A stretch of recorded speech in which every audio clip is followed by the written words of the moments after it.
I was taught to never stop the train on track 54. I found out why. Driving a train sounds like pretty exciting work, right? Not really.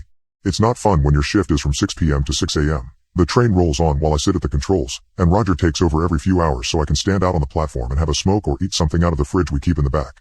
After tonight, I guess I won't even have Roger. I'm pretty new at this, Roger only having worked a few months longer than I had, and I had no idea about track 54. All the tracks have mile markers. Track 54 is one of them. It runs through a deep stretch of wood, and the track is the only thing that's not trees and dirt for about 20 miles. It's a lonely stretch, and it gets a little creepy out there sometimes. Roger says it's BS, but I could swear you can see things in the woods watching the train as it goes by.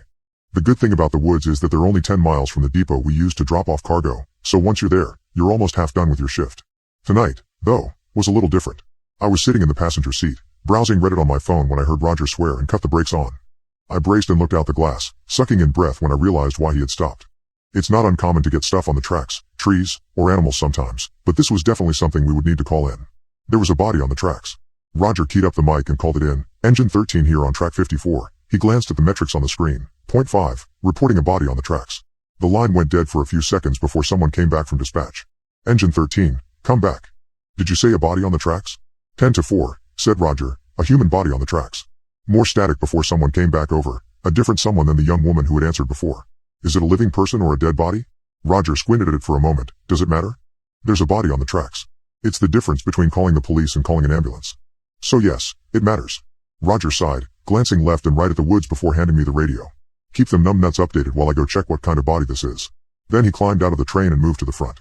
I could hear him calling to the person on the tracks and getting no response. The body appeared to be sleeping there, looking like a man wearing jeans and a t-shirt. The arms and legs were splayed out over the ballasts, but I couldn't tell if they were breathing or not from the cab. Roger didn't seem to want to leave the train side and investigate, probably wondering if this were a robbery of some kind. It's not uncommon for people to block a track and rob a train, but our cars are mostly cement powder and cinder blocks, maybe some quarried stone, and various other things like AC units or unrefined oil, not really something a train robber could get away with easily. The handpiece crackled back to life as the older voice asked if we were still there. I told him we were, and that's when he asked for our location again, but the way he asked made me feel anxious. He sounded relieved that I had answered and hesitant to have my location.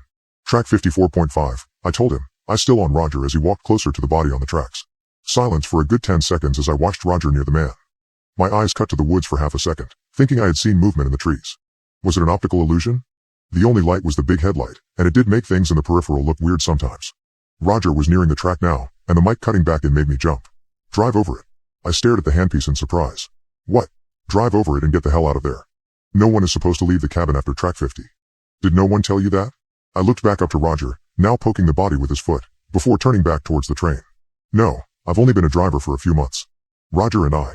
But as I watched Roger coming back, I saw something long and white come galloping out of the woods and snatch him up. It was like nothing I had ever seen before, like a collection of white pipe cleaners formed into some kind of weird animal and left in a backpack for a few days. It snapped up Roger in its mouth and was over the tracks and into the woods before I could get a good look at it. Roger was there 1 minute and gone the next. Engine 13? Engine 13 respond. Something got Roger, I yelled into the mic. He went out to check the body and get that train in motion, now, yelled the man on the other end of the radio. I pushed buttons and threw levers, and the train started moving again. I heard the wheels tear through the body on the tracks, a wet and meaty sound, and soon had it up to 40 miles an hour again. I felt my breath coming in hitching gasps as the forest careened around me, but the creature never made another appearance. I could still see that thing as it cantered across the tracks. I could still see Roger's face creased in terror as it grabbed him and took him into the woods. I suddenly doubted they would ever find Roger, ever find the body I had chopped up beneath my wheels, and I knew there would be no sign of the creature at all.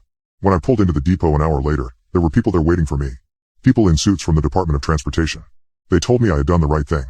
They told me I had been very brave and had saved my company millions of dollars in assets. They made me sign a lot of things and told me to take some time off before coming back to work if I still wanted to work. They advised that I not talk to anyone about what I had seen and made me sign a paper saying I wouldn't. Well, I guess I messed that up, didn't I? It's been a week, and I still see that thing when I close my eyes. I researched that stretch of track, and the woods that surround it have seen a good many disappearances and more than a few stories about a strange creature that lives there. There's a hiker that recently went missing there, a man with dark hair and a thick beard who was wearing jeans and a blue shirt the last time anyone saw him. A man I would swear I saw laid across the track that night that Roger was taken. The line keeps calling to ask when I'll be back. I just don't know if I can ever drive through those woods again. After someone sees this, I may not have to worry about that anymore.